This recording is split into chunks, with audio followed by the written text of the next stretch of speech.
সবার প্রতি আমার সালাম। আসসালামু আলাইকুম।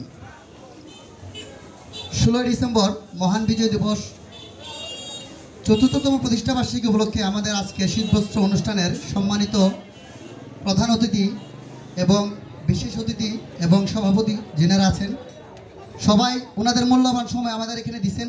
ওনাদেরকে আমাদের সংগঠনের পক্ষ থেকে আন্তরিক ধন্যবাদ।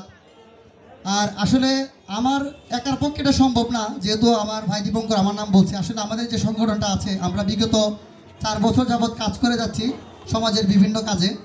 তো আমরা সবাই একতাবদ্ধভাবে যে কাজটুকু করতে পারছি, আমরা এটাই দেখাইতে চাচ্ছি সবাইকে, যেন আমাদের মতো আরও যারা আছেন সবাই কিন্তু ইচ্ছা করলে এরকম একটু সময় দিলে কিন্তু অসহায় মানুষদের পাশে দাঁড়ানো যায়। কারণ আমরা সমাজে যারা বসবাস করি, আমরা হয়তো অনেকে নজরে পড়ে না, অনেকে নজরে পড়ে। একটা মানুষ খুব কষ্টে দিন যায়, তার পাশে যদি আমরা 5 জন একসাথে দাঁড়াই, হয়তো আমাদের জন্য কিছুই না, কিন্তু একার পক্ষে দাঁড়াইলে আসলে বিষয়টা অনেক কঠিন হয়ে যায়। তো আজকে আমাদের স্বপ্ন পূরণের স্বপ্ন বাস্তবায়িত হতে যাচ্ছে। এজন্য আমি ধন্যবাদ জানাই আমার সংগঠনের সকল সদস্যদেরকে, যাদের অক্লান্ত পরিশ্রমে আমাদের আজকের এই শীতবস্ত্র বিতরণ অনুষ্ঠান সফল হয়েছে। আপনারা আমাদের জন্য দোয়া করবেন, যেন আমরা ভবিষ্যতে আরও ভালো কাজ করতে পারি, যেন সমাজের হতদরিদ্র মানুষদের পাশে দাঁড়াতে পারি। এবং এছাড়াও আমরা বিভিন্ন ভালো কাজে আমরা সম্পৃক্ত আছি, আমাদের জন্য দোয়া করবেন। এতটুকুই আমার কাম্য।